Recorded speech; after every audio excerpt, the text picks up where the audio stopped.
કૃષ્ણાજી પુલ માટે અગાઉ પણ ટેન્ડર કરેલા હતા, આ વખતે પણ ટેન્ડર કર્યા હતા અને એ ટેન્ડરમાં 2-3 પાર્ટીઓએ ભાગ લીધેલો છે.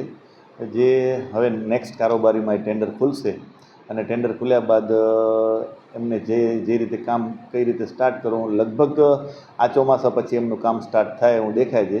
પણ આ વખતે કારોબારીમાં ટેન્ડર ખુલી અને જે પણ છે એ રીતે વ્યવસ્થા કરીને આગળ કામ ચાલુ કરાવશો. ઘણા ટાઈમથી પુલની સમસ્યા હતી, નગરપાલિકા દ્વારા ઘણીવાર એમાં ટેન્ડરિંગ પણ કરવામાં આવ્યા, પણ કોઈ પાર્ટિસિપેટ ન કરવાના હોવાને કારણે બીજા ત્રીજા પ્રયત્ન પછી અત્યારે આ વખતે પાર્ટિસિપેટ 2-3 પાર્ટીઓ ટેન્ડર ભર્યું છે ને ટેન્ડર ભર્યા બાદ હમણાંની નેક્સ્ટ કારોબારીમાં ટેન્ડર ખોલી અને જોશું કે કઈ રીતે થઈ રહ્યું છે. એટલે સમસ્યા હતી પણ હવે એનો ઉકેલ હવે થઈ જશે એવું દેખાય છે. આ વખતે જો વરસાદ ચાલુ થઈ ગયું હશે તો કદાચ કામગીરી થોડીક લેટ ચાલુ થશે, કારણ કે વરસાદની સિઝનમાં પુલનું કામગીરી કરવું શક્ય નથી હોતું.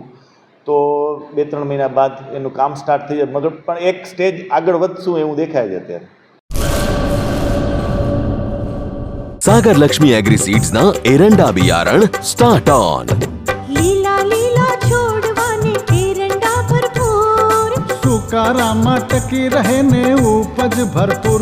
स्टार्ट ऑन एरंडा बियारण कॉस्मोस।